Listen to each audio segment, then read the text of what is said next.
เฮาเฮ็ดบุญเนี่ยเฮ็ดบุญให้เจ้าของได้แต่ทั่วไปว่าเฮ็ดบุญเพื่ออุทิศไปถึงพ่อแม่พี่น้องปู่ย่าตายายนั่นก็คือความหวังดีความปรารถนาดีที่เฮามีต่อกันแต่ว่าโดยความเป็นจริงนั้น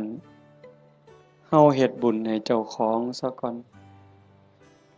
คันมันเป็นไปตามคำสอนพระพุทธเจ้า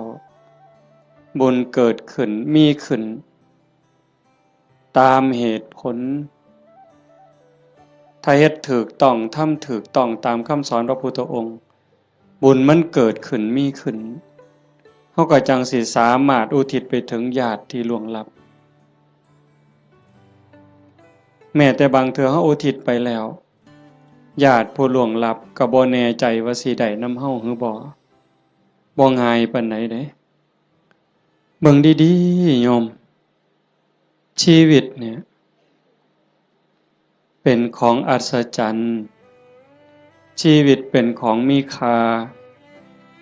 แต่ว่าเวลาของชีวิตมันน้อยเฮาอยู่ในโลกนี่สัวคู่สัวยามโลกบ่แม่นของเฮาเด้คันเฮาบ่เข้าใจในคำสอนของพระพุทธเจ้า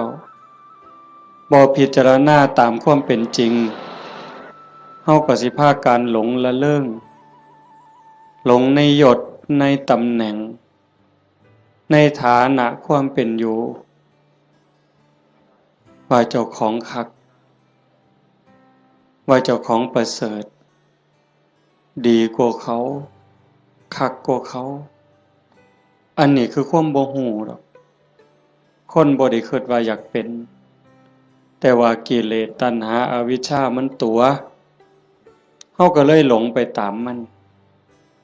ในเมื่อวันเวลาผ่านไปคือว่ามาว่างั้นน่ะความแก่ก็เพิ่มขึ้นความเฒ่าเพิ่มขึ้นโรคภัยไข้เจ็บก็ใกล้มื้อใกล้เว้นความตายก็ใกล้เข้ามาเฮามาอาศัยโลกสัวคู่สัวยามบ่แม่นบ่อยู่อันถาวรโลกเป็นหม่องมาเยี่ยมมาพักคันคนมีปัญญาก็สิรู้จักสร้างน้ำทำบุญเก็บเกี่ยวสัมภารธรรมเก็บกรรมบุญกุศลเพื่อนำพาดวงจิตดวงใจเจ้าของให้มันไปดีกว่าเก่าให้มันไปดีไปงามเพราะว่าถ้าตราบใดเฮายังบ่ทันถึงมรรคผลนิพพานการเวียนว่ายตายเกิดมีแน่นอนโยมจงมั่นใจเด้บาปมีจริงบุญมีจริงชาติหน้าชาติก่อนมีจริงนรกก็มีจริงสวรรค์มีจริงเฮ็ดดีก็ย่อมได้รับผลดีจริงเฮ็ดชั่วก็ย่อมได้รับผลชั่วจริงผู้ที่มีสัมมาทิฏฐิเบื้องต้นจังสี่ก็จังสิพยายามบ่ให้วันเวลาชีวิตผ่านไปโดยเปล่าประโยชน์พยายามสิเอากำไรให้มันเป็นชีวิตที่มีกำไรเฮามาเยี่ยมมายามมีวันเวลาที่อาศัยอยู่ในโลกนี้บ่โดนก็ถือเอาประโยชน์ให้ได้หลายที่สุดเพราะว่าเมื่อสิ้นลมหายใจปั๊บทุกอย่างคืนสู่ธรรมชาติบ่ได้หยังจากแนวนอกจากว่าโลกเป็นสถานที่ที่เฮามาเยี่ยมมาเยือนมาพักชั่วคราวในขณะเดียวกันชีวิตส่วนที่เป็นร่างกายเนี่ยก็บ่แม่นของเฮาอีกเป็นของยืมชีวิตเป็นของยืมเฮายืมมาจากธรรมชาติยืมจากดินจากน้ำจากลมจากไฟก่อกำเนิดเกิดมาเป็นร่างกายหมดเวลาก็ต้องคืนให้เขาดินเอาคืนให้ดินน้ำคืนให้น้ำลมคืนให้ลมไฟคืนให้ไฟแต่ว่าชีวิตส่วนที่เป็นจิตใจจิตวิญญาณก็ต้องเดินทางต่อไปในวัฏสงสารไปไสล่ะ บ่ฮู้ไปสู่อบายก็ได้นรกเปรตอสุรกายสัตว์เดรัจฉานผู้ที่สร้างบุญไว้บ่พอคือว่ารักษาจิตไว้บ่ดีก็ย่อมลวงลงสู่อบายแต่หากผู้ใดตั้งโตอยู่ในความบ่ประมาทคือญาติโยมทั้งหลายนี้เป็นผู้บ่ประมาทในความบ่เฒ่าบ่แก่บ่เจ็บบ่ไข้คิดว่ากูบ่ตายง่ายดอกเฮาบ่คิดบ่ประมาทในความบ่เฒ่าบ่แก่บ่เจ็บบ่ป่วยแล้วก็บ่ประมาทในวันเวลาของชีวิตมันสร้างบุญสร้างกุศลเชื่อว่าบุญกุศลนั้นเป็นที่เพิงผู้ที่เดินทางสายศีลสายธรรมละบาปบำเพ็ญบุญมันคัดเกลาจิตใจขันมันต้องจากโลกนี้ไปต้องตายลงโอกาสสิไปสู่สุคติไปสู่สวรรค์ไปสู่พรหมมันก็มีสูงแม่นว่าสิกลับมาเกิดเป็นคนอีก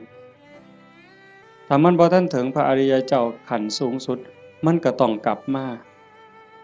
ในเมื่อดวงจิตดวงวิญญาณ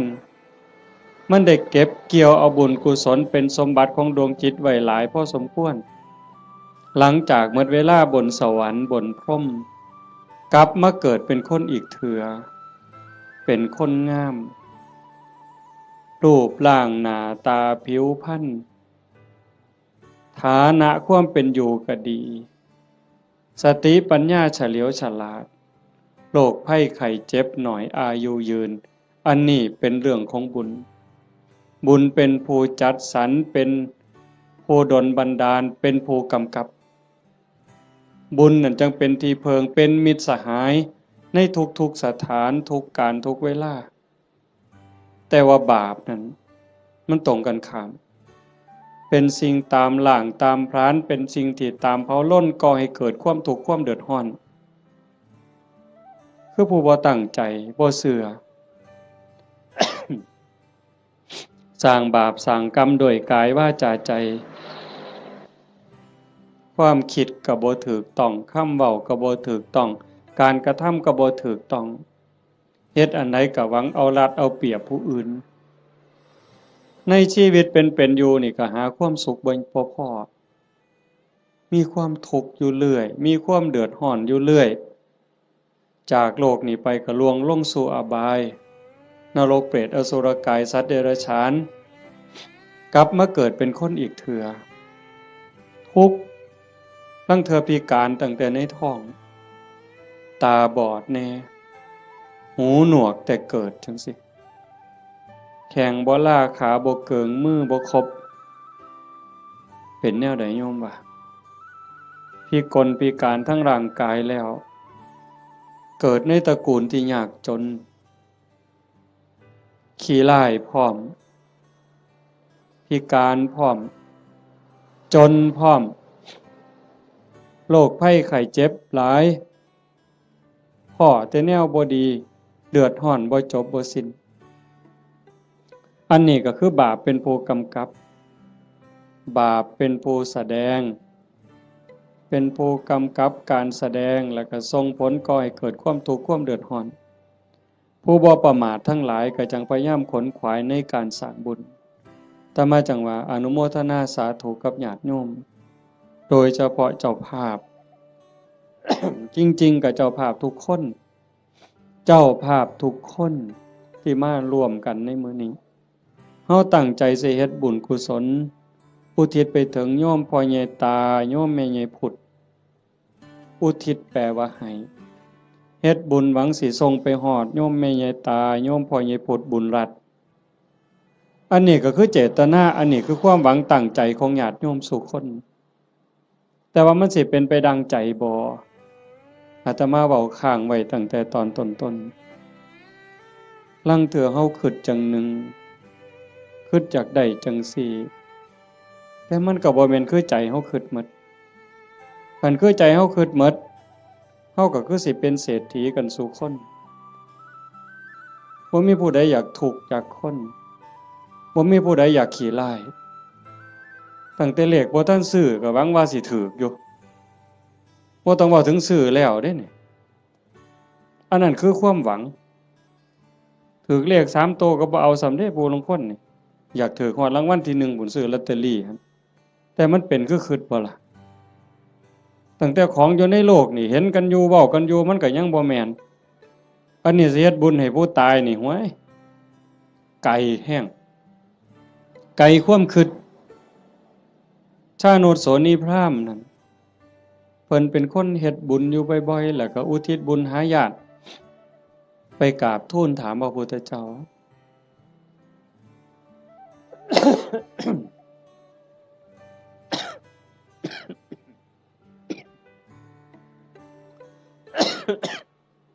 เพิ่นว่าเพิ่นเฮ็ดบุญดูๆเนี่ยอุทิศไปให้ญาติที่ล่วงลับไปญาติได้รับบ่พระพุทธองค์เพิ่นก็ว่ามันบ่แน่นอนดูก่อนพราหมณ์มันแล้วแต่ฐานะคำว่าแล้วแต่ฐานะคือผู้ที่จากไปนั่นเขาไปไสคันเขาไปตกนรกเขาก็บ่ได้รับผลบุญนี่ทันทีนรกเพิ่นบอกว่ามีอยู่457ขุม457ขุมบ่ได้บุญทันทีคันสิได้ก็ในเมื่อรับรู้รับทราบแล้วก็ยินดีอนุโมทนาสาธุนำสิ่งที่เฮาเฮ็ดเฮาทำเขาก็จังสิได้คันไปเกิดเป็นเปรตมี12ชนิดที่สิได้บุญฉับพลันทันทีก็มีอยู่ชนิดเดียวคือปรัตถตูปชีวีอีก11กลุ่ม11คณะสิได้บุญย้อนก็เมื่อเฮาเฮ็ดถูกต้องและอุทิศไปถึงฮู้เรื่องฮู้ราวอนุโมทนาสาธุนำจังสิได้อสุรกายคือกันสัตว์เดรัจฉานคือกันถ้าไปเกิดเป็นเทวดาเขาก็กินอาหารของเทวดากินบุญเก่าเป็นพรหมคือกันคันมาเกิดเป็นคนยิ่งบ่ฮู้เรื่องบ่ฮู้จักเขาก็สิได้นำเฮาจังได๋บัดนี้มันก็บ่ได้อันนี้คือฐานะของผู้ที่จากไปนั่นส่วนหนึ่ง2ผู้เฮ็ดบุญนี่เฮ็ดเป็นบ่เฮ็ดถูกตามคำสอนพระพุทธเจ้าบ่สมมุติว่าญาติเฮาที่ตายจากไปรอคอยส่วนบุญคอยอนุโมทนาเอาบุญนำเฮานี่แต่ว่าผู้เฮาเฮ็ดบุญนี่เฮ็ดเป็นบ่เฮ็ดถูกบ่เฮ็ดแม่นตามคำสอนพระพุทธเจ้าบ่คันบ่ได้เฮ็ดตามคำสอนพระพุทธเจ้าเฮ็ดบุญตามความคิดเฮ็ดบุญตามเขาว่าเฮ็ดบุญตามธรรมเนียมประเพณีมันก็บ่เป็นบุญผู้ทาคาถาเป่าทุกข์ก็ทุกข์อยู่ส่ำนั้นจังซั่นการเฮ็ดบุญเนี่ยมันจะต้องศึกษาทำความเข้าใจแต่ว่าโยมทั้งหลายโดยเฉพาะผู้เป็นเจ้าภาพโยมแม่ออกสมบูรณ์หลายๆคนเนาะพ่อใหญ่อ่อนแม่ใหญ่สมศรีนางวิภารัตน์นายทวีศักดิ์พ่อใหญ่สังงานางโยมกาญจนาโยมศิริพรโยมกิตติโยมชูชาติโยมสมบูรณ์นายประจวบนางรัตมณีโยมชั้นชัยโยมดวงธิดาโยมพรณภาโยมไกรสอนโยมจันทิราอันนี้ก็ถือว่าเฮาเข้าใจพอสมควร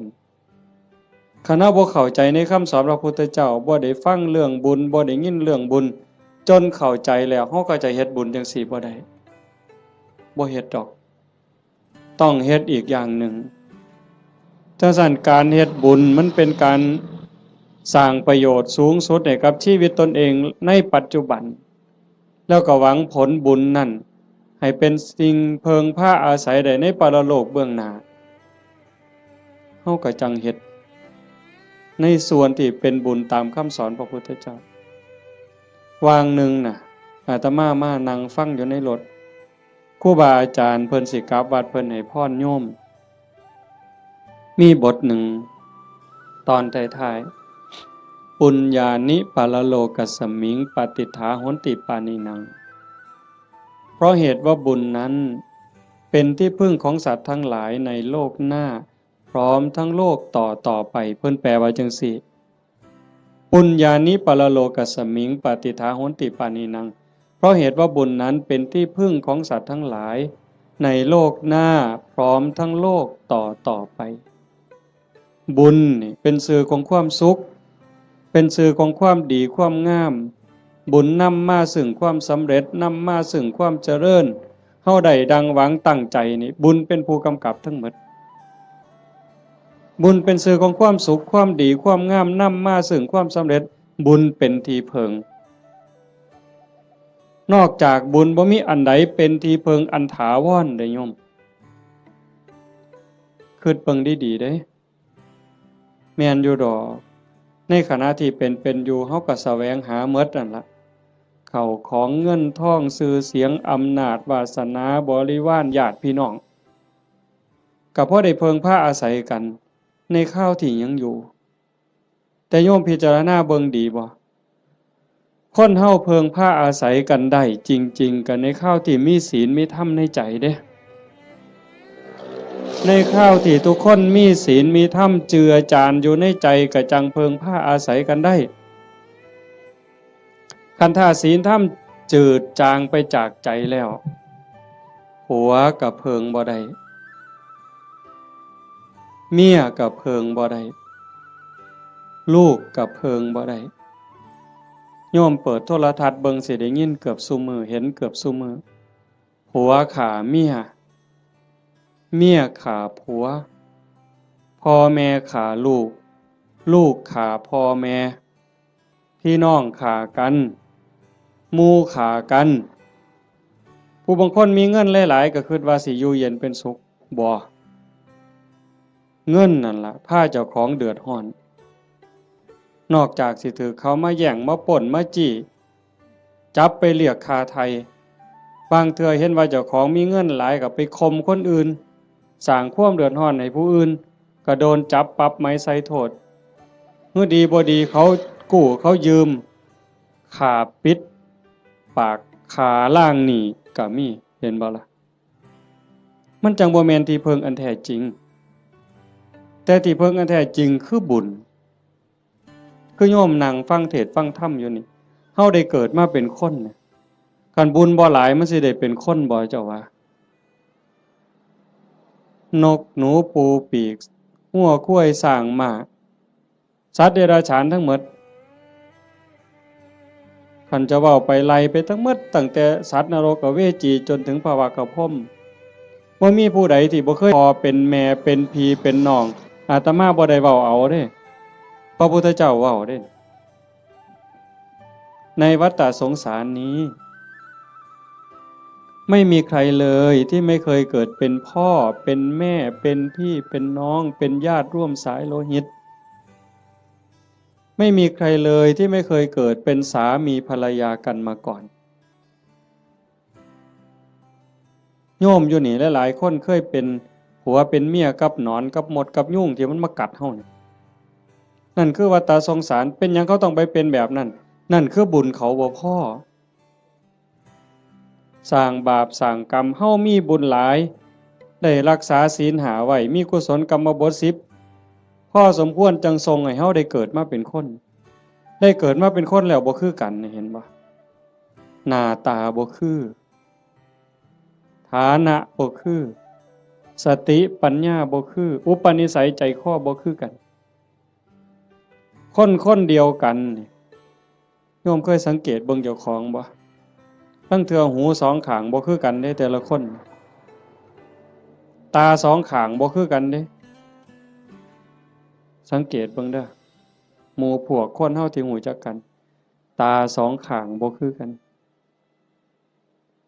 ตั้งเทื่อดังเนี่ยปีกจมูกเนี่ยบ่คือกันเด้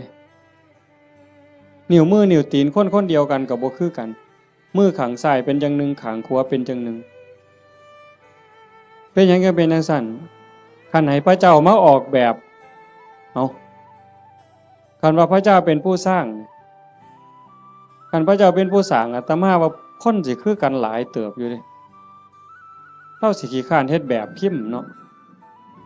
ก็สิเฮ็ดพิมพ์มาคือรอพระพุทธรูปนี่เทเขามันก็สิคือกันหมดนะแต่มันบ่แม่นจังซั่นคนสิดีสิงามสิเฉลียวฉลาดสิโง่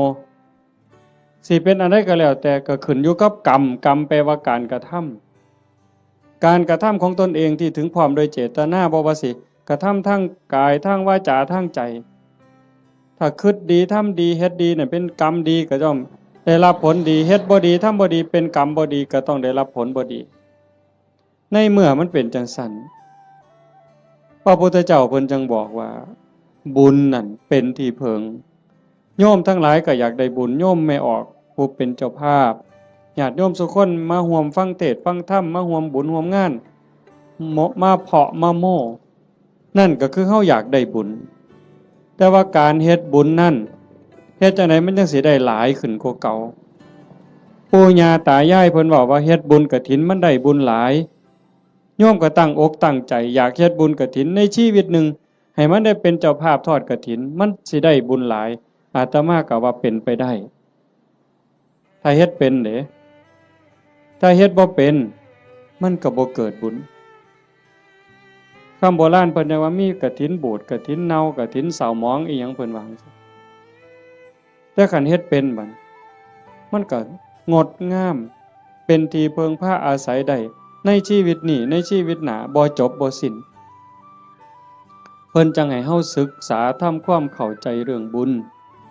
ปุญญะเมวะโสสิกขยะอายตัตถังสุขินทริยังทานันจะสมจริยันจะเมตตาจิตตัญจะภาวเยเอเตธัมเมภาวยิตตวาตโยสุขังสมุทเยอปยาปัจฉังสุขังโลกังบันติโตอุปปัชชติถ้าบุคคลใดปรารถนาบุญอันเลิศพึงศึกษาทำความเข้าใจเรื่องบุญนั้นให้ดีๆจงเลือกทำบุญชนิดที่มีความสุขเป็นกำไรโยมฟังเข้าใจบ่เนี่ย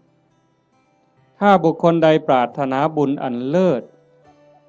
จงศึกษาทำความเข้าใจเรื่องบุญนั้นให้ดีๆจงเลือกทำบุญชนิดที่มีความสุขเป็นกำไรคำว่าบุญอันเลิศคือบุญประเสริฐดีงามประเสริฐเลิศเลิศก็แสดงว่าต้องมีสิ่งที่ตรงกันข้ามนั่นคือบุญกระจอกบุญบ่พอสิได้ประโยชน์ไปเนาะก็เอิ้นว่าบุญคือกันอยู่บุญกระจอกเป็นบุญชนิดที่มีความทุกข์เป็นกำไรเป็นบุญนอกคำสอนพระพุทธเจ้าเป็นบุญคิดเอาเป็นบุญตามเขาว่าเอิ้นชื่อว่าบุญคือกันบุญแข่งเหือเห็นบ่เป็นบุญบ่อนใดล่ะหมู่เจ้าว่าบุญบั้งไฟจังสิเอาเป็นบุญบ่อนใดเอาเฮาก็เอิ้นว่าบุญอยู่เด้นี่บุญบั้งไฟตั้งแต่ไปเตรียมทานนี่ก็เท่าใดเครือกเวลาเท่าใดหมดเงินหมดทองเท่าใดผัวเมียผิดกันเท่าใด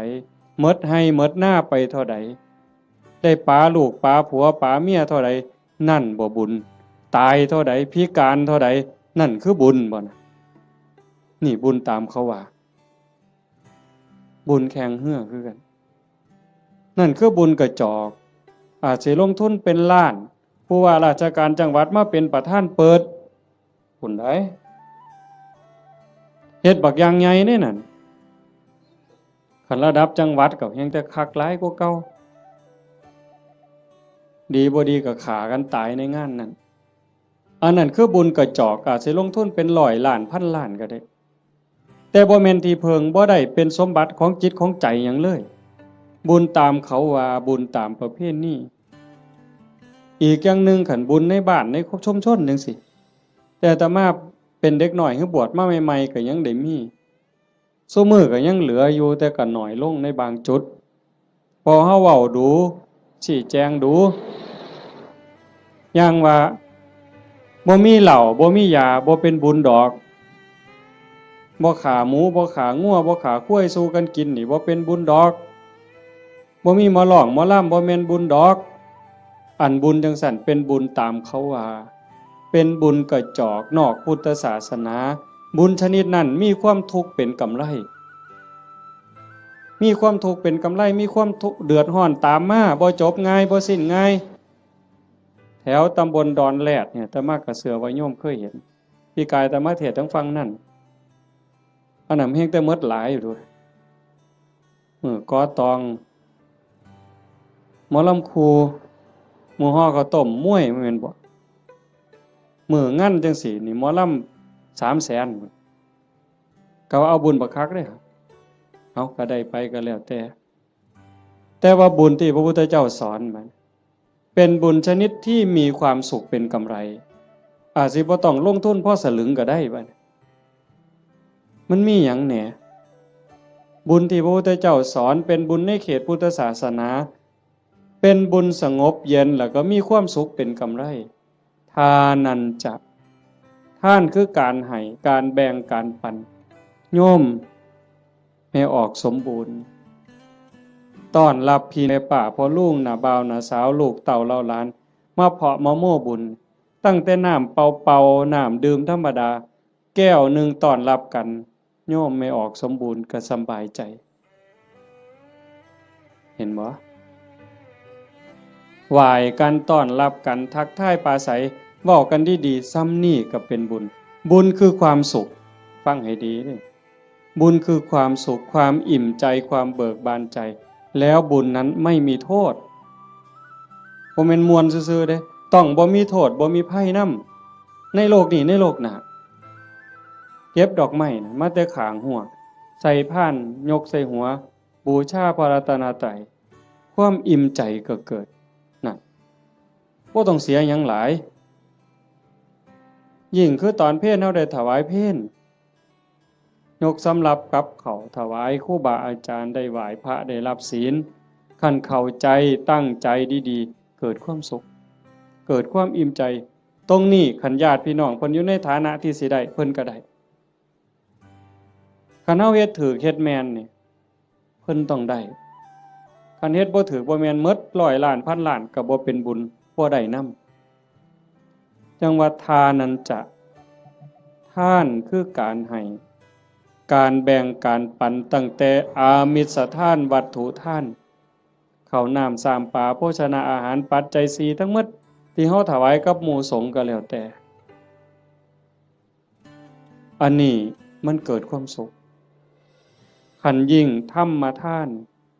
ให้ความรู้ให้ความเข้าใจที่ถูกต้องให้คำแนะนำที่เป็นประโยชน์ในการดำรงชีวิตที่เป็นศีลเป็นธรรมเป็นไปเพื่อความถูกต้องดีงามอันนั้นเป็นธรรมทานอานิสงส์ก็ยิ่งใหญ่กว่าเก่าบัด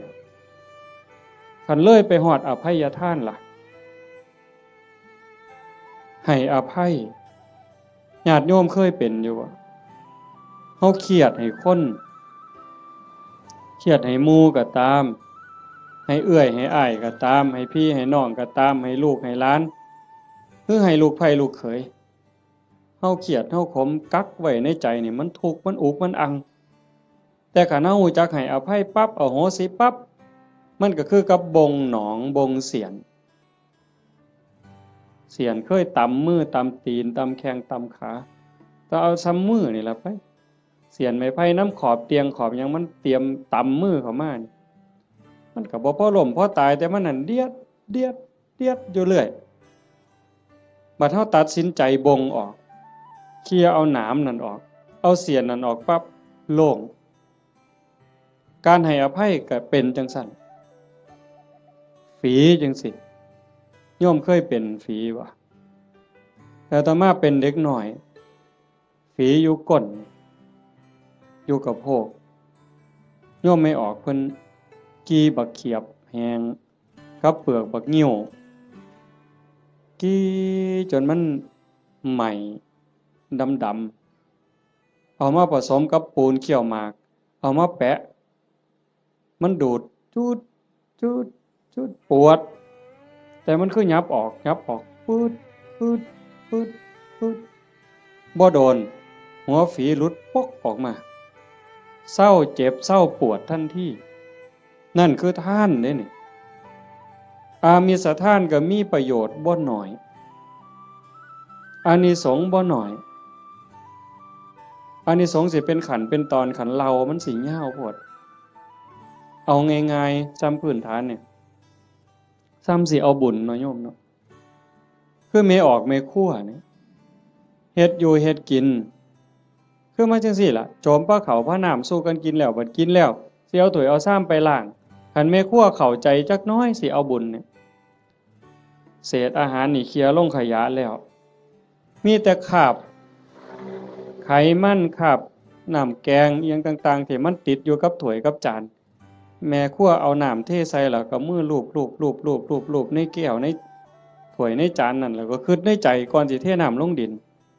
โอ้ยน้ำเศษอาหารรสชาติอาหารติดอยู่กับน้ำนี่เทลงไปในดินให้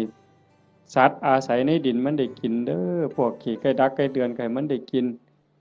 แล้วไก่มันอยู่ดีมีแห้งสุขกายสุขใจเด้อแล้วเทลงไปปุ๊บซ้ำนั่นพระพุทธเจ้าว่าเป็นบุญที่นับประมาณไม่ได้แค่นี้เด้อโยมเพราะท่านได้เป็นหยังย้อนได้นี่เป็นบุญหลายจนนับประมาณบ่ได้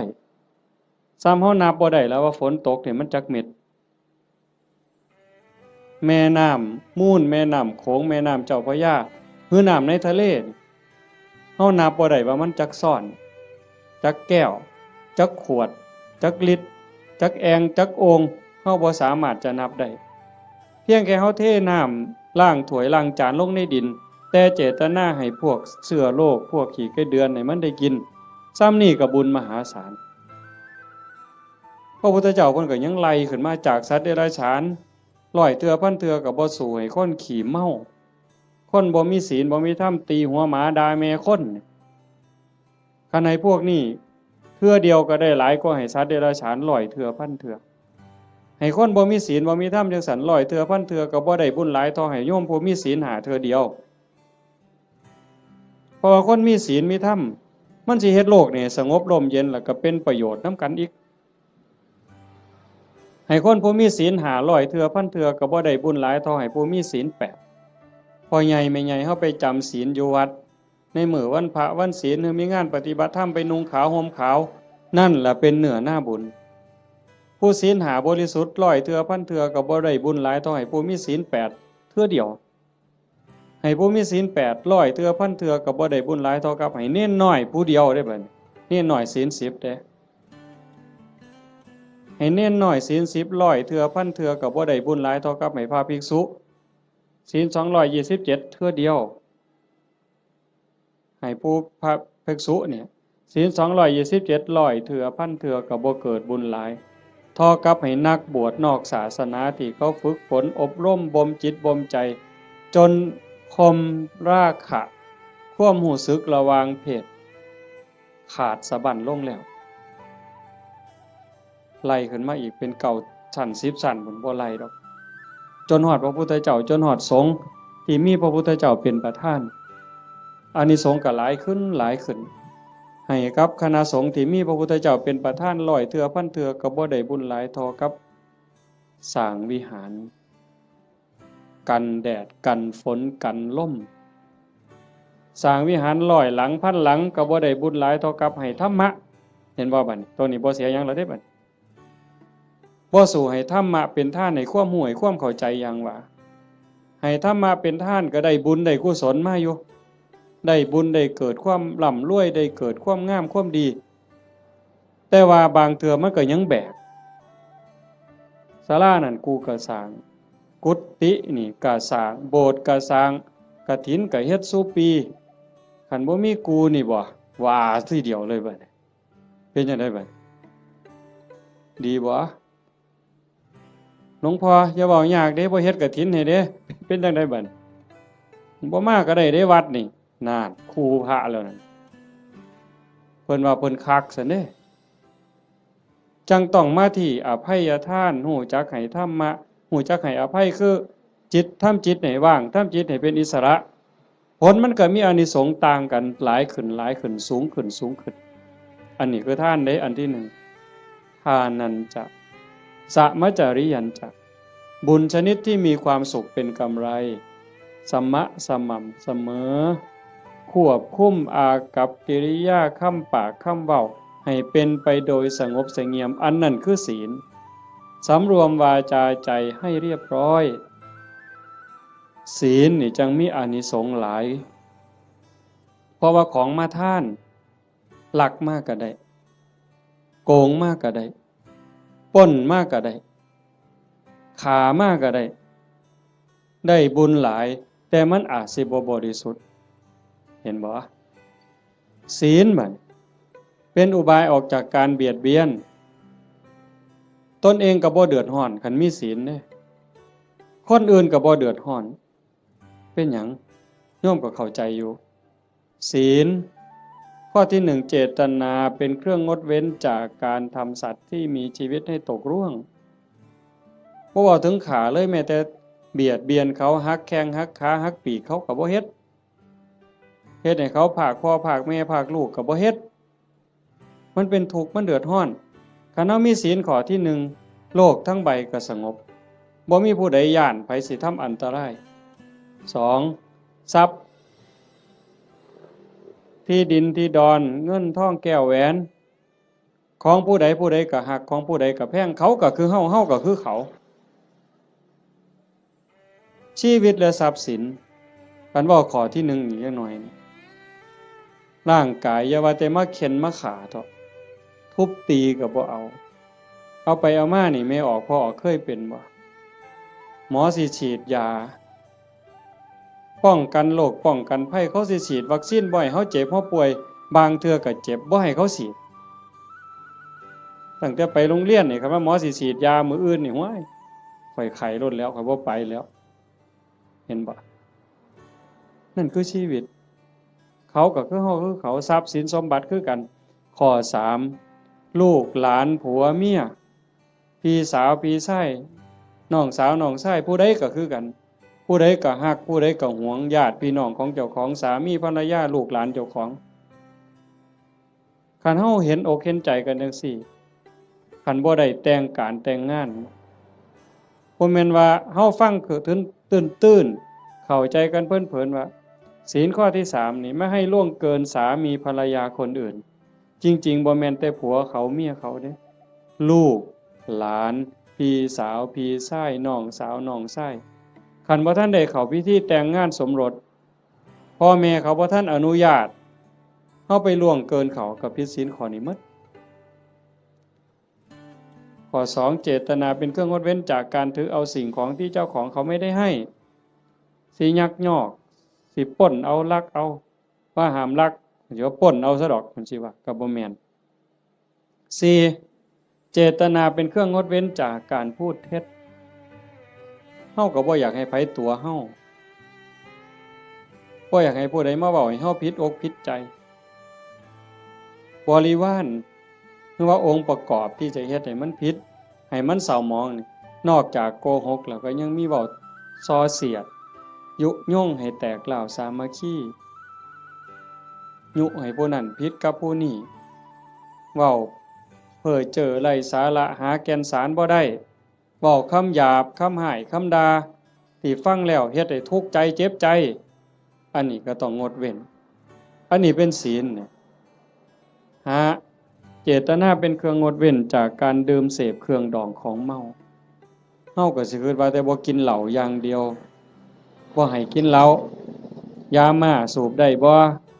กัญชาเฮโรอีนได้บ่จริงๆเพิ่นมีทั้งสุราทั้งเมลัยทั้งของเมาต่างๆคันเฮาไปเสพไปสูบทั้งอมทั้งดมทั้งเคี้ยวเฮ็ดให้ขาดสติสัมปชัญญะบางเทื่อเป็นบ้าอย่างมันคั่งยาบ้าจับแม่เจ้าของปาดคอพ่อเจ้าของปาดคอมันดีบ่ใดบัดคันเฮาเฮ็ดได้จังซี่มันก็เป็นเครื่องคุ้มครองบ่เบียดเบียนตนเองบ่เบียดเบียนผู้อื่นความเดือดร้อนก็บ่ต้องเกิดขึ้นในโลกในสังคมอันนี้คือบุญชนิดที่มีความสุขเป็นกำไรที่พุทธเจ้าเพิ่นสอนข้อที่2 3เมตตาจิตตัญจภาวะเยสร้างความหักความแพงความเมตตาความหวังดีต่อกันให้มันหลายขึ้นให้มันเจริญขึ้นอย่างเฮาเฮ็ดสมาธิเบิ่งญาติโยมหลายๆคนท่าทางนี่เฮาเป็นคนวัดคนว่าจำศีลภาวนาไปปฏิบัติธรรมนำครูบาอาจารย์บนหันบนนี้ สังเกตเบิ่งบ่เวลาเราเดินจงกรมโดยความตั้งใจล้อมสติในอารมณ์ปัจจุบันเวลามานั่งสมาธิก็มีสติที่ลมหายใจเข้าออกคัน10นาทีผ่านไป20นาทีผ่านไปคันฮอด30นาทีแห่งแต่สุดยอดคันเรามีสติในอารมณ์ปัจจุบันลมหายใจเข้าก็ฮู้ลมหายใจออกก็ฮู้ลมสั้นก็ฮู้ลมยาวก็ฮู้ใจโยมสินิ่งใจนิ่งใจสบายกายเบาจิตเบาความรู้สึกที่เป็นสุขมันจะเกิดขึ้นสมองก็ปลอดโปร่งเบากายเบาใจความคิดอันดีอันงามเกิดขึ้นมาคันมันหลายไปกว่านั้นอีกสงสารคนรู้โตนคนบ่เว้าแต่ว่าคนที่ฮักกันแพงกันเด้แม้แต่คนเป็นครูกรรมครูเวรด่าเฮากลั่งแกเฮาเบียดเบียนข่มเหงเฮาก็สิมีความเมตตาให้เขารู้โตนเขาอีกต่างหาก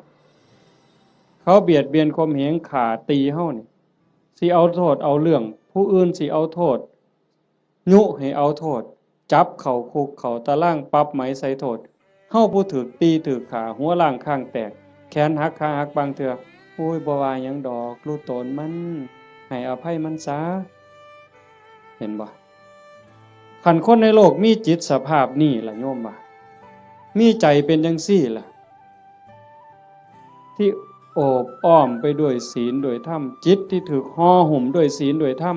ด้วยความเมตตาต่อกันโลกมันสิเป็นจังไดโยมว่าที่มันวุ่นวายอยู่จังซี่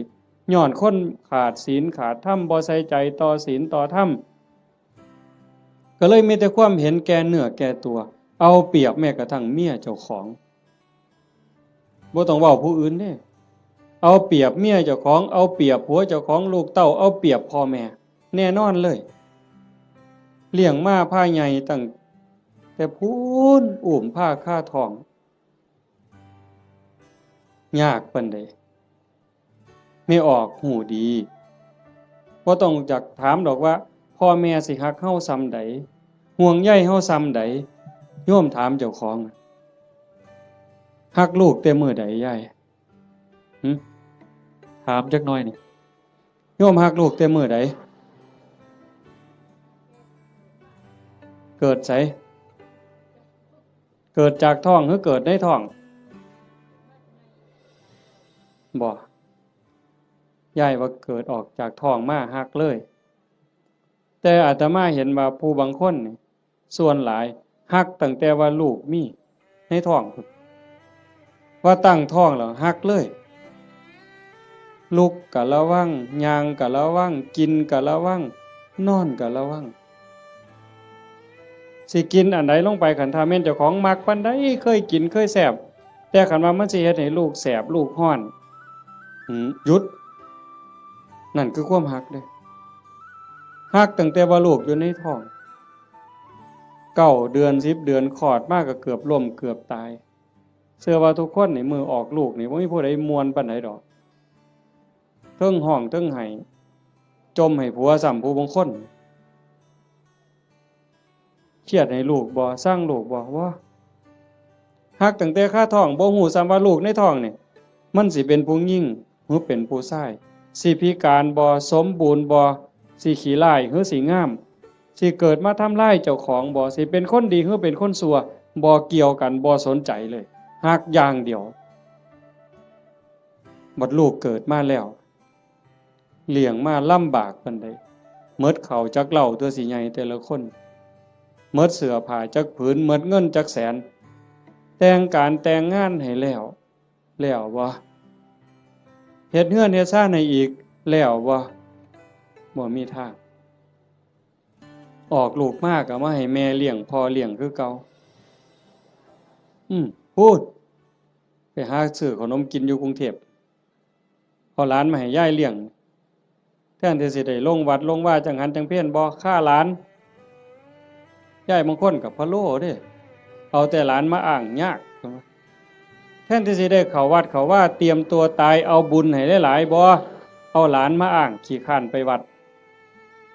เงินเดือน500ก็ซื้อขนมจนเกลี้ยงบ่ได้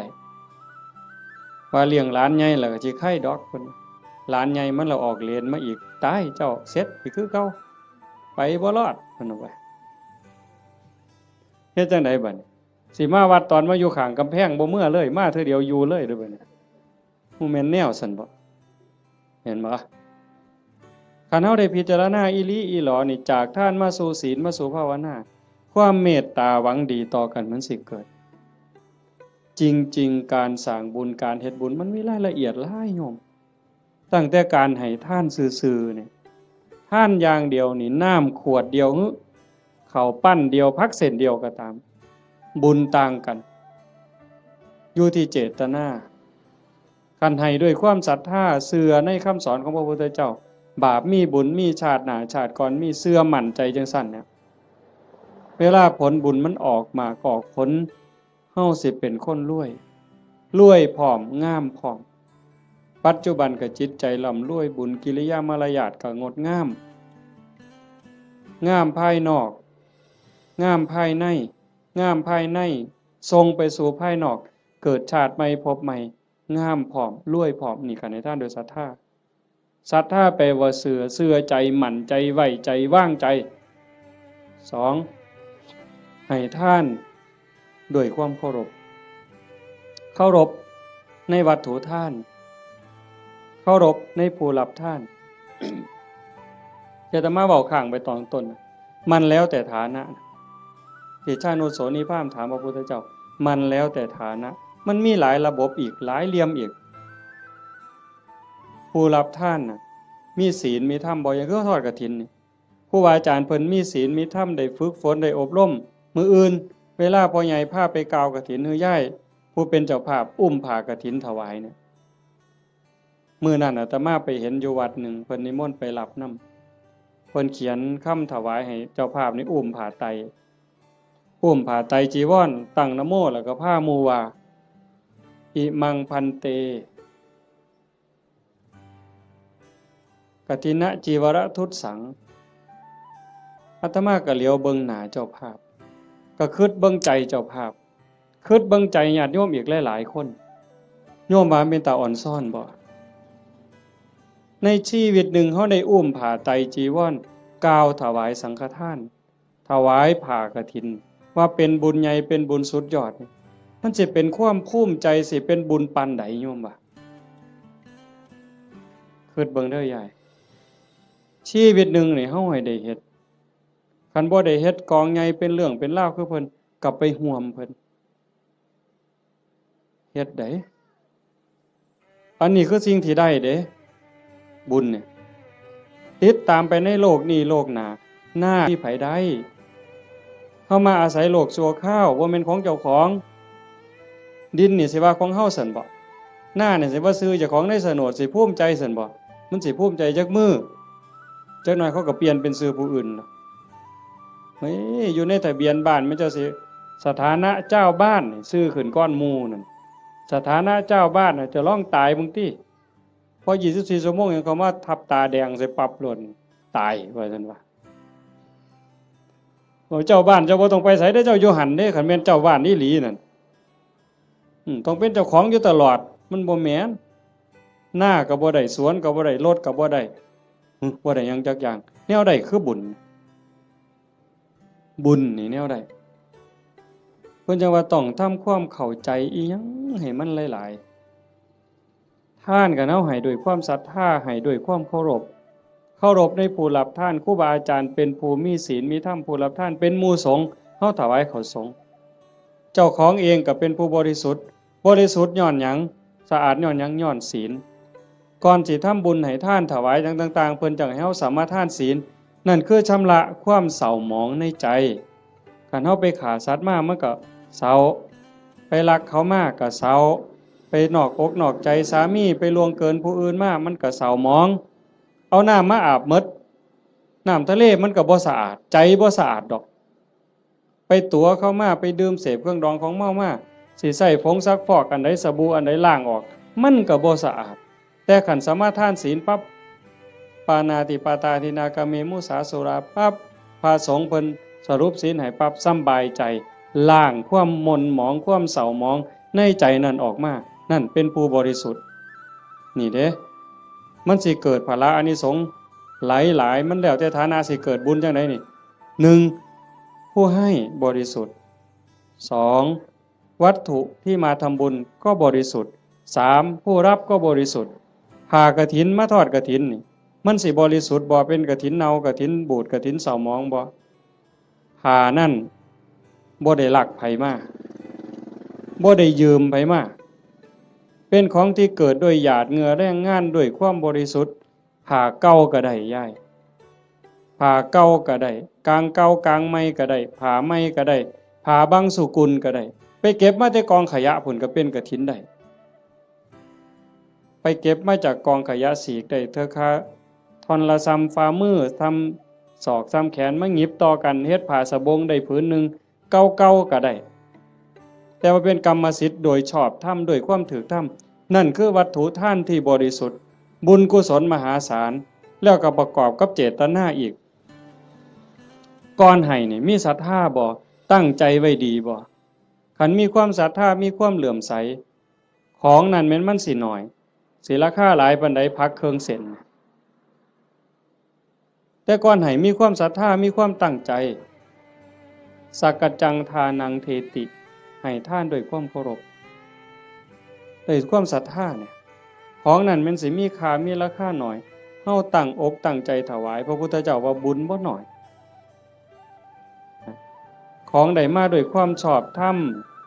ได้มาแล้วโดยธรรมเป็นของบริสุทธิ์ก่อนให้ก็มีศรัทธามีความเหลื่อมใสในขณะที่ยิบยื่นให้ทรงให้ยกประเคนก็ภูมิใจดีใจให้ไปแล้วหลังให้ก็มีความปีติยินดีคิดพ่อย่ามใดก็สุขใจอิ่มใจภูมิใจจนน้ำตาหลั่งน้ำตาไหลบุญจะเกิดอันนี้คือฐานะที่เฮ็ดให้บุญมันมีพลังสามให้ท่านตามการกฐินนี่ก็ประยุกต์เข้ามาในหันเพราะว่าวัดหนึ่งรับได้เทื่อเดียวในรอบปีเดือนเดียวเท่านั้นคันมือร้อยกระทงไปแล้วสิมีเงินแบ่งพันนี่เต็มปะล่ำนี่ก็ทอดกฐินบ่ได้หมดโอกาสเห็นบ่มันถือการถือเวลาคันผู้ใดให้ท่านตามการตามเวลาเพิ่นบอกว่าเมื่อบุญมันออกหมากออกผลเต็มที่แล้วตกทุกข์ได้ยากลำบากลำบนบ่อนใดอยู่ไสก็ตามสิมีคนซอยเหลือแม่นเว้ากันบ่ฮู้เรื่องก็สิมีคนซอยคันบ่มีผู้ซอยอยู่บ่อยู่ก็ถูกเลขบ่อยากถูกก็ถูกเฮาสิได้ยินอยู่เรื่อยพวกถูกลอตเตอรี่ถูกแจ็คพอตบางเทื่อก็แม่ค้าขายผักบางเทื่อก็3ล้อบางเทื่อก็คนกวาดถนนพวกเรานี่บ่ได้ซื้อประจำดอกกวาดถนนไปเข็นผักไปรู้ตนเห็นคนตาบอดเห็นคนพิการที่มาขายลอตเตอรี่เฮามีใจรู้ตนนี่คนทุกข์นี่จะรู้ตนกันบางเทื่อก็บ่อยากได้บ่อยากซื้อแต่ว่าเพราะอยากอุดหนุนเขาหยิบให้แน่บ่เบิ่งฮอดตัวเลขซื้อมาแล้วก็ใส่กระเป๋าไว้บ่หัวซ่าเลขออกไว้แล้ว2มื้อ3มื้อจังมาคิดพ้อตรวจเบิ่งก่อนนะนั่งว่างๆตรวจเบิ่งถูกซ้ำนี่เป็นผลบุญจากการให้ท่านตามการตามสมัยคือกฐินจังซี่อันนึงคนตกรถตกเรือบ่มีค่ารถจังซี่ลูกกำพร้าคนด้อยโอกาสจังซี่คนถูกไฟไหม้บ้านน้ำท่วมหน้าหนาวบ่มีเสื้อผ้าห่มเฮาซอยเหลือในข้าวที่คนอื่นเดือดร้อนนี่มันเป็นการละท่านผลบุญเกิดเฮาสิได้มีคนซอยเหลือท่านการท่านเวลาการให้ท่านโดยจิตโดยความเคารพที่ว่ามาวังหันข้อที่2ขามมานิดนึงเคารพในผู้รับทานเคารพในวัตถุท่านผลบุญเกิดสิได้ลูกดีผัวดีเมียดีข้าทาสบริวารสิเป็นคนซื่อสัตย์ไว้ใจได้ว่างใจได้มีอานิสงส์หมดเด้4กฐินนี่ก็เข้ามาในนี้อีกทานด้วยจิตหวังอนุเคราะห์ตามธรรมดางานกฐินมันสิเป็นเรื่องของพระเรื่องกฐินเป็นเรื่องของพระบ่เกี่ยวกับโยมออกพรรษามามื้อวันแฮม1ค่ำเดือน11จนฮอดวันเพ็ญเดือน12ระยะเวลา1เดือนนี่ภาษาธรรมเพิ่นสิเอิ้นว่าจีวรการเวลาแห่งการแสวงหาผ้า ออกพรรษาปั๊บเพิ่นก็สิแยกย้ายกันไปเพราะว่าผ้าสมัยเก่ามันบ่ได้ดีคือซุมื้อผ้ามันเปื่อยเป็นฝ่ายอีโป้แม่นบ่พ่อใหญ่อาตมาก็ได้ใช้อยู่ย้อนหลังไป40กว่าปีหั่นฝ่ายตำเอาเองมันบ่ได้เหนียวบ่ได้หมั่นปานนี้มายิ่งสมัยก่อน 2,600 กว่าปีโยมว่ามันสิปานไหนไปเก็บมาจากกองขยะผ้าห่อศพจังสิผ้าเปื้อนประจำเดือนไม่ออกก็ไปถิ่มจังสิผ้าไปฉีกก็มาต้มน้ำเลือดน้ำเหลืองออกซักน้ำออกมาเย็บเป็นผืนแต่บัดมื้อนี้ย่ายผู้เป็นเจ้าภาพพร้อมลูกพร้อมหลานเขียนหนังสือว่าสั่นก็ถือพานดอกไม้ไปกราบหลวงพ่อเจ้าอาวาสหลวงปู่หลวงตาผู้บาอาจารย์บ่ต้องลำบากเด้อบ่ต้องกังวลเด้อเรื่องกฐินปีนี้ข้าน้อยสิพาลูกพาหลานพาพี่พาน้องเฮ็ดถวายดอกเด้อให้ครูบาอาจารย์สบายใจได้ศึกษาธรรมะปฏิบัติธรรมะมาบอกมาสอนพวกผู้ค้านี่คือการให้ทานด้วยจิตหวังอนุเคราะห์นั่งเมื่อให้ทานด้วยจิตหวังอนุเคราะห์จังสี่ผลบุญมันเกิดในเมื่อผลบุญเกิดขึ้นมาปั๊บเพิ่นบอกว่าเฮาสิได้ใส่ได้สอยแต่สิ่งดีสิ่งงามของเหลือเลือกเขากับเป็นของดี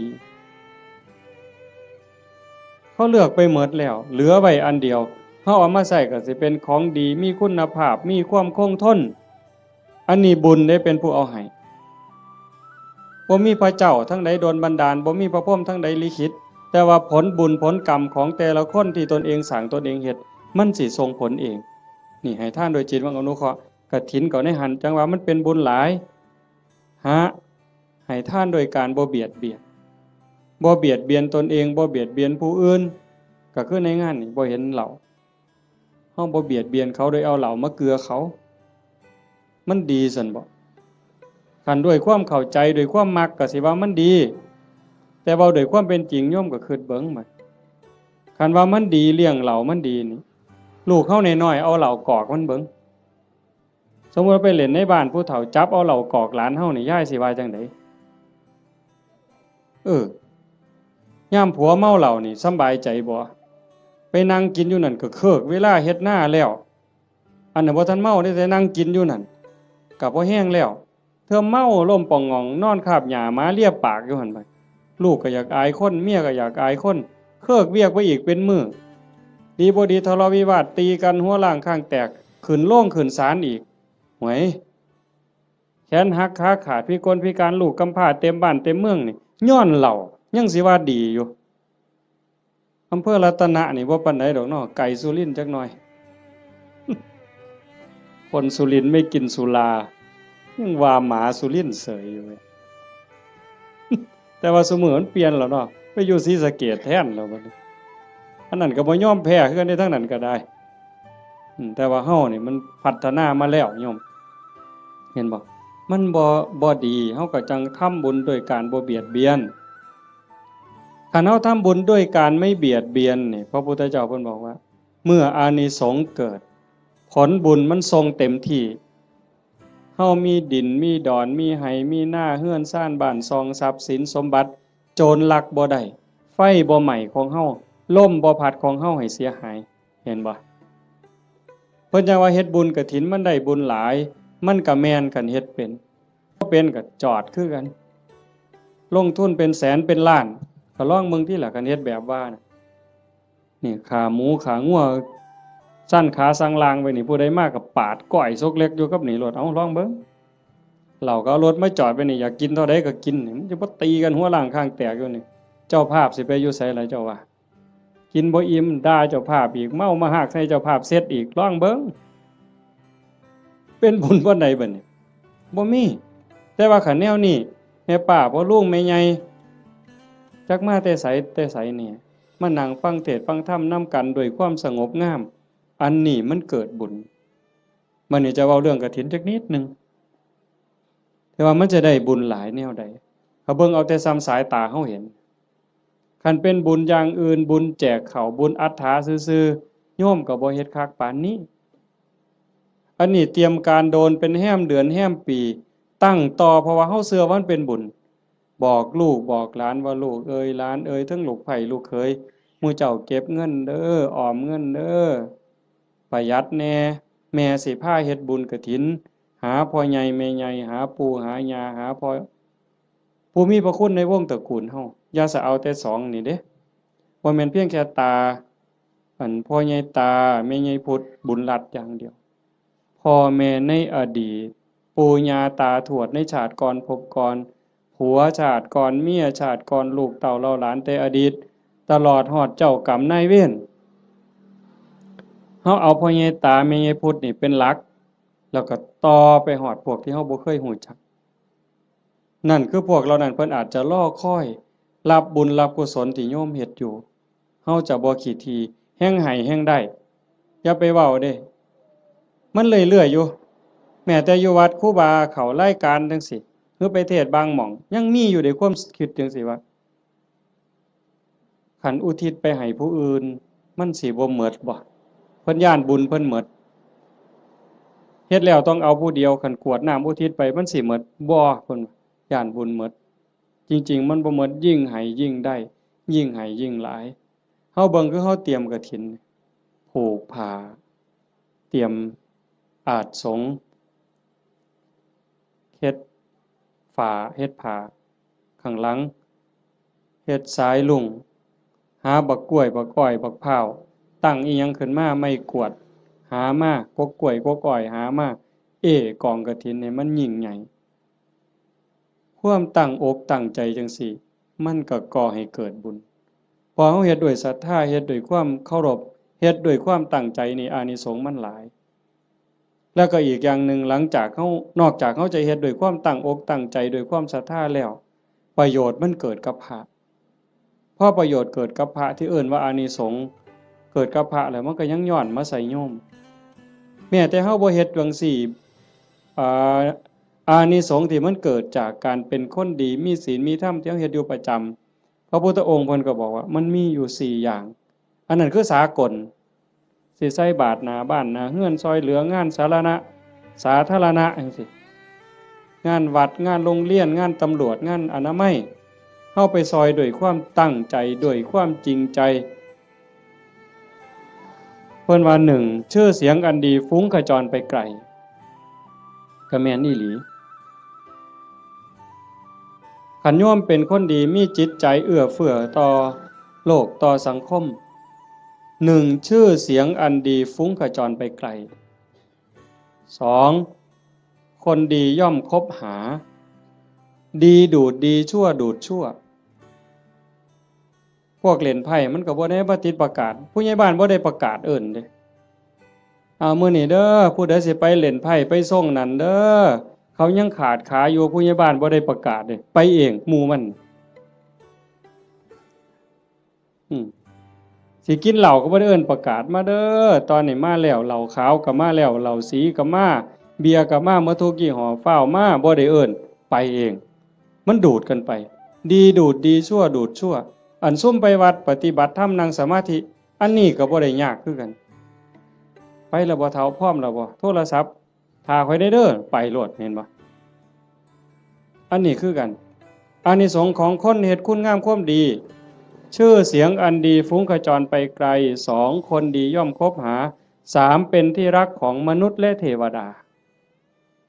มนุษย์คือผู้มีใจสูงใจดีใจงามมีศีล5เต็มเปี่ยมมีกุศลกรรมบท10หวังดีต่อพี่ต่อน้องนั่นคือมนุษย์เป็นมนุษย์คนแล้วก็เทวดาคนมีหิริมีโอตตัปปะนอกจากมีศีลแล้วมีธรรมแล้วก็ยังอายซัวกลัวบาปเข้ามากำกับในใจอีกนั่นเป็นมนุษย์เทโวเทวดาคนยังเป็นนี่แหละแล้วเทวดาที่เฮาบ่เห็นโตเพิ่นก็ย่อมคุ้มครองรักษาคนเฮ็ดบุญคนสร้างบุญเป็นหยังเพราะว่าคนดีคนเฮ็ดบุญคนสร้างบุญนี่เขาสร้างบุญเทวดาก็สาธุเทวดามาทอดกฐินบ่ได้ดอกโยมเชื่อบ่ เทวดามาทอดกฐินบ่ได้เทวดาสิมายกผ้าเข่าถวายพระบ่ได้เฮ็ดจังได๋ล่ะก็สาธุล่ะเห็นหมู่เฮาเฮ็ดมื้ออื่นนี่เพิ่นก็สาธุนั่งฟังเทศน์นี่เพิ่นก็สิสาธุนำเฮาเนี่ย เพิ่นก็ได้น้ำเฮาเพิ่นยังว่าเป็นที่รักของมนุษย์และเทวดาเพิ่นหักเพิ่นคุ้มครองเพิ่นรักษาเพราะว่าเพิ่นได้บุญนำ4เวลาสิตายก็ไม่หลงลืมสติตายจำเป็นแต่เด้คันคนสร้างดีสร้างงามสร้างบุญอยู่บ่อยๆจิตใจมันสิกอดเกี่ยวพันอยู่กับบุญกับกุศลจิตบ่เศร้าหมองจิตบ่กังวลจิตบ่เป็นทุกข์มันก็ย่อมไปสู่สุคติไม่หลงลืมสติตายแต่คันคนไปลักเขาแน่ไปฆ่าเขาแน่ตั้งแต่นอนมันก็สะดุ้งเคยเห็นบ่ล่ะเคยเป็นบ่เจ้าไปเฮ็ดแนวบ่ถูกต้องบ่ดีบ่งามมานอนก็สะดุ้งอย่าสะเว้าแต่บัดสิตายเด้นี่นอนบ่เป็นหลับเป็นตื่นพวกไปลักเขาไปปล้นเขาไปฆ่าเขามานี่โหมันสิสะดุ้งแม้กระทั่งการอยู่การกินคันแม้แต่สิกินข้าวทั้งเทื่อก็สงสัยมันสิวางยากูบ่น้อปุ่นเด้มันสิหาความสุขได้บ่ใดบ่นี่เจ้าว่าคันคบกับคนบ่ดีอยู่ในสังคมจังซั่นแม้แต่สิกินน้ำแม้แต่สิกินข้าวก็เกิดความระแวงมันจังหาความสุขที่แท้จริงบ่ได้คันบัดล้มป่วยล้มหมอนนอนเสือใกล้สิตายเบิ่นบาปกรรมต่างๆไปฆ่าเขาไปตีเขาไปลักเขาไปปล้นเขาเถียงพ่อเถียงแม่เฮ็ดให้พ่อแม่ทุกข์อกทุกข์ใจมาหลอกมาหลอนจิตเศร้าหมองปั๊บตายในขณะที่จิตเศร้าหมองก็ทวนเลยคำว่าทวนนี่ตรงข้ามกับดองเด้ทวนนี่ตกลงทั้งต่ำแต่ดองนี่ขึ้นทั้งสูงเด้เห็นหลวงปู่ผายดอกว่าอยู่วัดปีกายเนี่ยอาตมาก็เว้าเรื่องนี้ทวนได้ปู่ผมบ่ทวนดอกอาจารย์ผมสิดองเนี่ยเห็นบ่ไม่หลงลืมสติตายหาเมื่อจากโลกนี้ไปจะไปอุบัติยังสุคติมีสวรรค์เป็นต้นนี่คนเฮ็ดบุญสิเดินสายนี้มื้อนี้กฐินน่ะกฐินเฮาทอดกฐินปั๊บพระก็สิได้หาเนี่ยเวลาในการแสวงหาผ้าจากฮอดวันเพ็ญเดือน12สิยืดไปฮอดเดือน4เพ็งนี่คือเวลายืดไปอีก4เดือน2พระสิเก็บผ้าไว้ได้ตามต้องการปกติพระสิมีผ้าแค่3ผืนเพิ่นเอิ้นว่าผ้าไตรเฮาก็เว้าอยู่ซุมื้อละผ้าไตรบางบ้านก็ผ้าไตรบางบ้านก็ผ้าไกแล้วแต่สิว่านี่คือบ่ฮู้จักจริงๆผ้าไตรไตรนี่แปลว่า3ผ้า3ผืนสบง1จีวร1สังฆาติ1นี่คือผ้าอธิษฐานคันมีเกินนั่นเอาผ้าจีวรหามาได้อีกผืนนึงเอาไว้เสยนี่คันครบ10มื้อบ่สละให้เณรบ่สละให้พระภิกษุรูปใดรูปหนึ่งบ่สละให้สงฆ์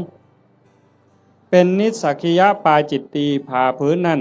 ใส่บ่ได้ไปแตะไปต้องไปสู้นไปใส่บาปทุกเที่ยวเป็นบาปเป็นโทษเป็นอาบัติเมื่อโยมทอดกฐินแล้วอย่าว่าแต่4ผืนเลยเอาไว้เต็มเฮือนนี่ก็บ่เป็นหยังเอาไว้เต็มเดินวัดก็บ่ผิดนี่คืออานิสงส์ที่พระได้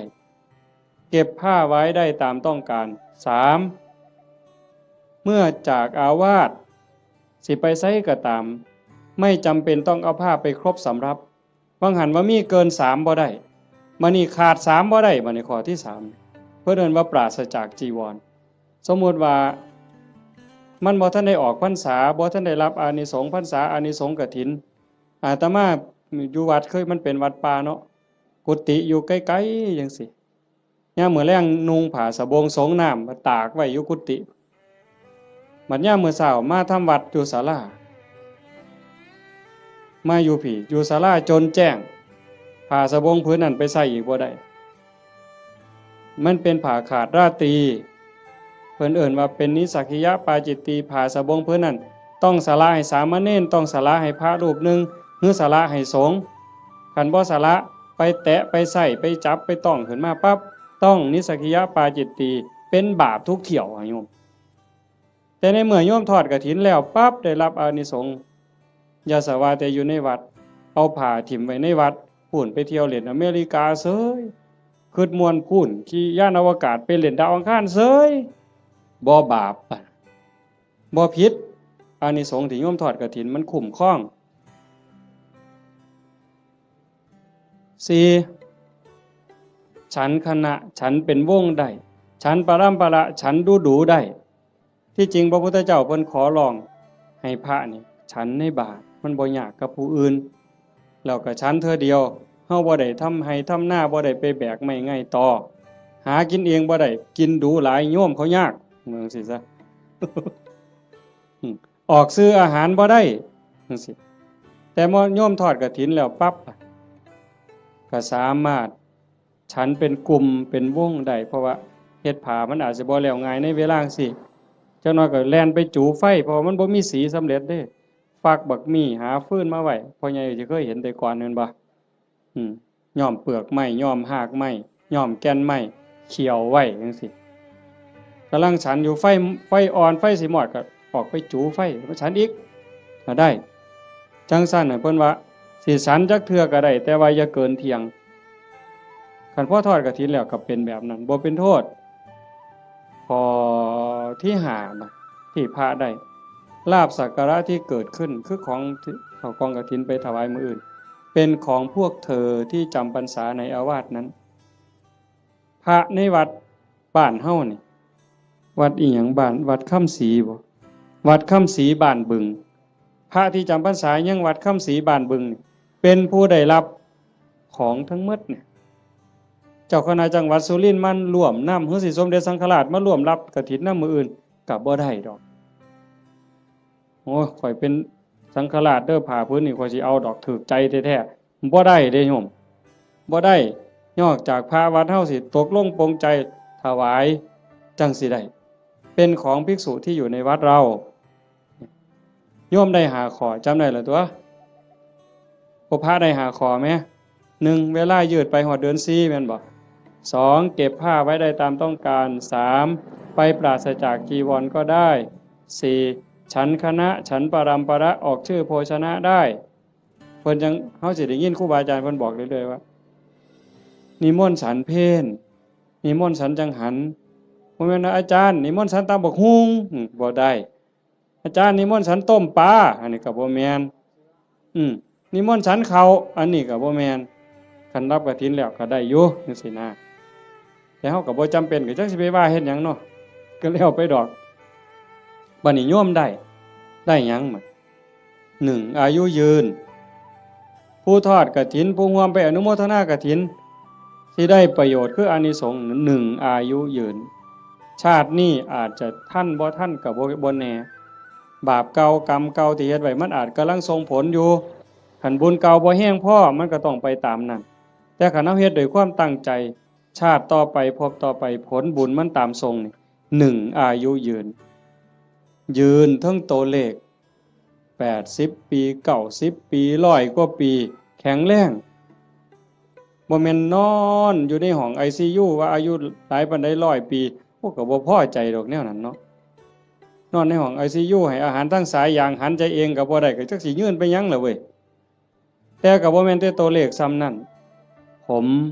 ก็ยืนผมบ่งอกง่ายบ่โลนง่ายจังซี่นะแขวก็ยืนบ่ขูบ่ลนบ่โยกบ่ค้อนนี่ตาก็ยืน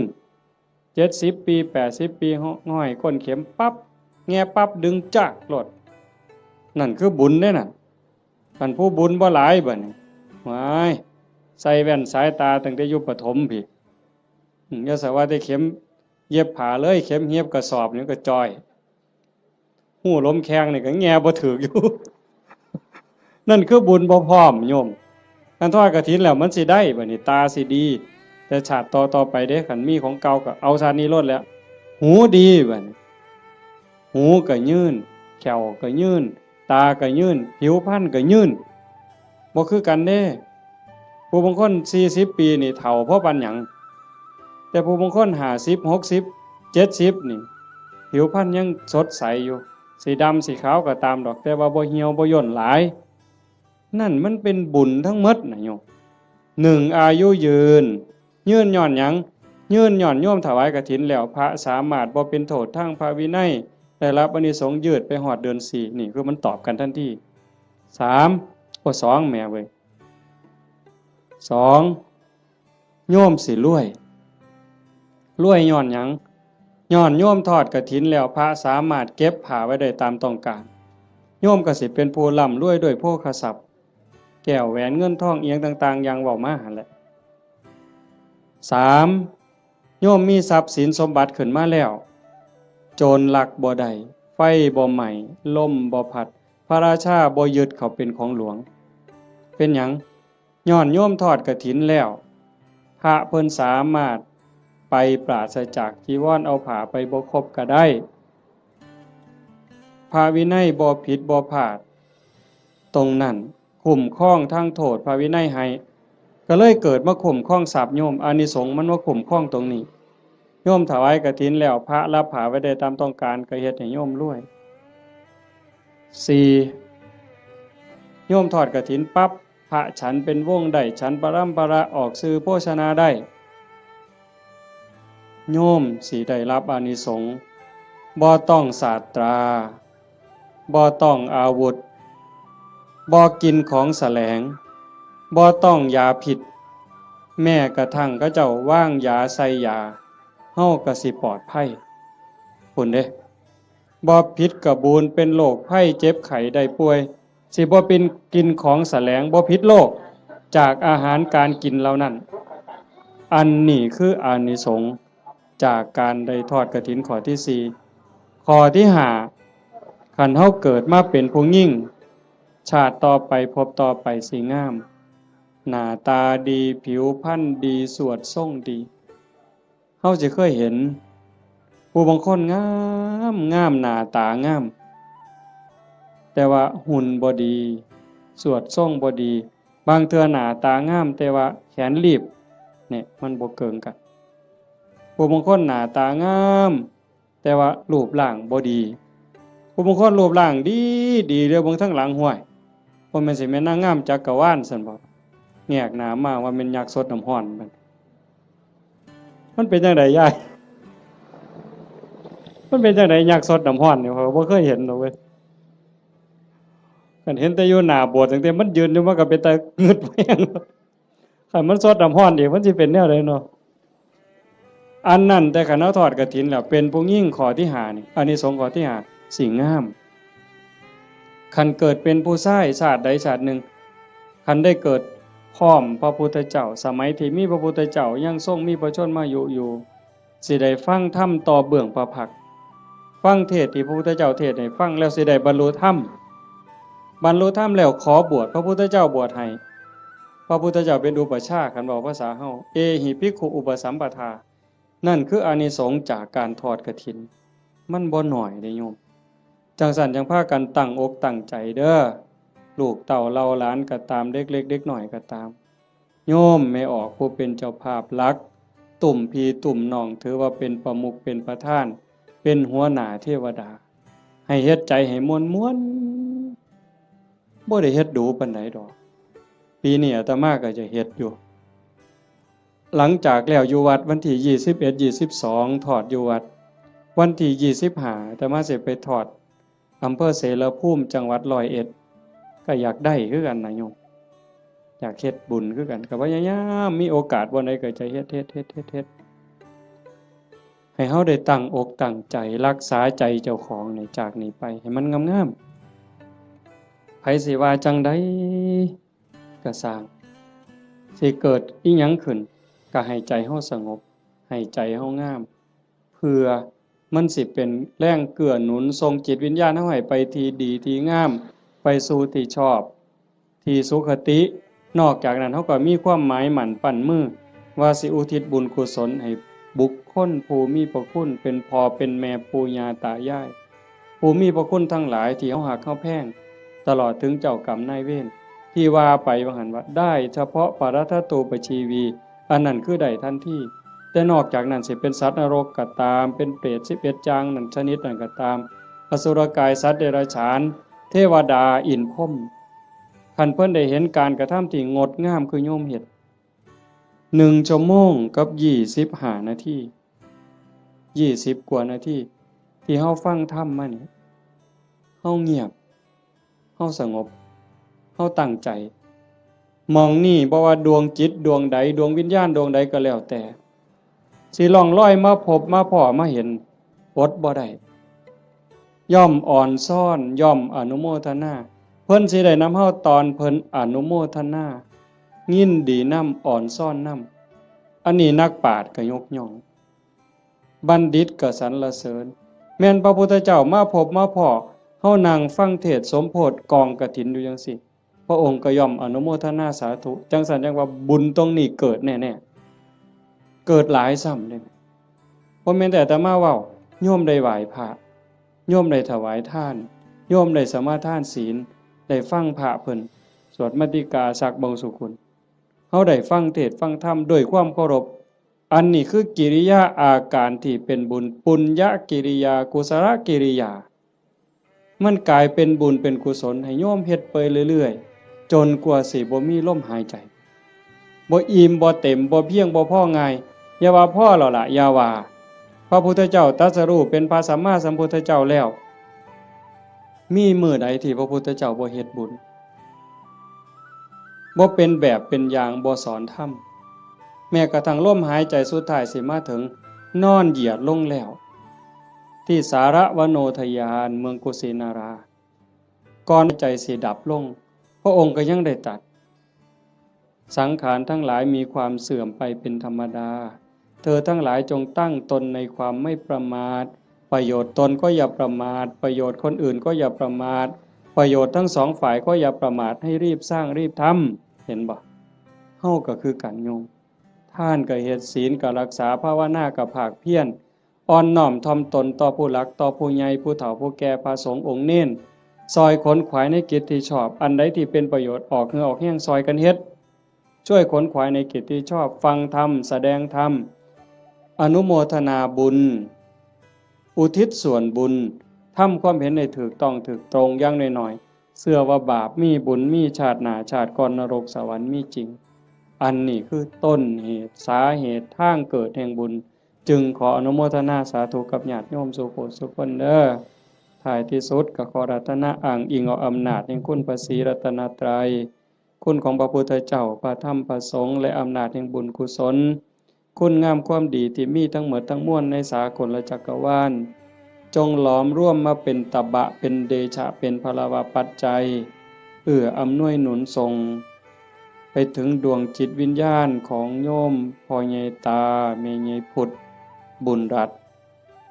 ตลอดถึงญาติโกโหติกาปู่ย่าตายายผู้มีพระคุณทั้งหลายสรรพสัตว์ทั้งหลายเจ้ากรรมนายเวรของญาติโยมทั้งหลาย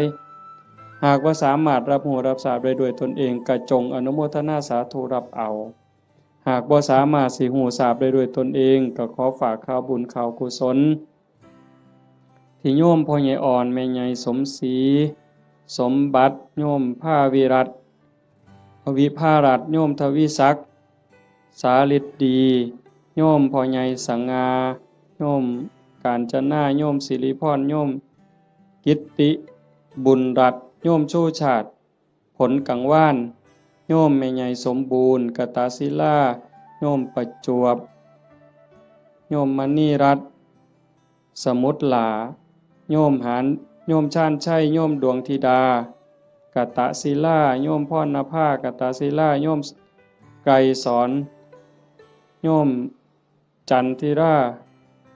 ตะการจันทร์พร้อมทั้งญาติโยมหมดสุขุสุคนได้สร้างได้ทำในข้าวครั้งนี้ฝากไปกับปวงเราเทพเทวดานางธรณีภูมิญาณวิถีอันเป็นทิพย์จงนำข่าวบุญส่วนนี้ไปแจ้งแก่ดวงจิตวิญญาณพ่อใหญ่ตาโยมแม่ใหญ่พุทธบุญหลาดพร้อมทั้งปู่ย่าตายายผู้มีพระคุณบุคคลอันเป็นที่รักของท่านเจ้าภาพของญาติโยมทั้งหลายให้ได้รับรู้รับทราบแล้วจงอนุโมทนาสาธุรับเอาหากว่ามีความทุกข์ก็ขอบุญกุศลส่วนนี้จงถ่ายถอนให้ได้พ้นไปจากความทุกข์หากว่ามีความสุขดีอยู่แล้วก็ขอให้ได้มีความสุขยิ่งขึ้นไปสุดท้ายขอบุญกุศลเหล่านั้นจงสะท้อนย้อนกลับมาปกปักรักษาคุ้มครองญาติโยมสุขสุขคนให้เป็นผู้แกล้วกล้าอาถรรพ์ร่าเริงในการสร้างบุญสร้างกุศลสร้างคุณงามความดีให้ยิ่งขึ้นไปให้เป็นผู้เจริญงอกงามในจตุรพิธพรชัยคืออายุวันนะสุขภละปฏิภาณธรรมสารสมบัติเป็นผู้มีสัมมาทิฏฐิมีโอกาสประพฤติธรรมปฏิบัติธรรมให้ได้เข้าถึงธรรมที่บ่ทันได้เข้าถึง ได้หู้แจ้งธรรมที่บ่ทันได้หู้แจ้งจนสามารถนำตนให้พ้นทุกข์ได้มีความสุขกายสุขใจปรารถนาสิ่งหนึ่งประการใดหากเป็นไปโดยชอบประกอบด้วยธรรมก็ขอให้ความหวังความปรารถนานั้นจงสำเร็จทุกๆประการโดยทั่วกันทุกท่านทุกคนเทอญ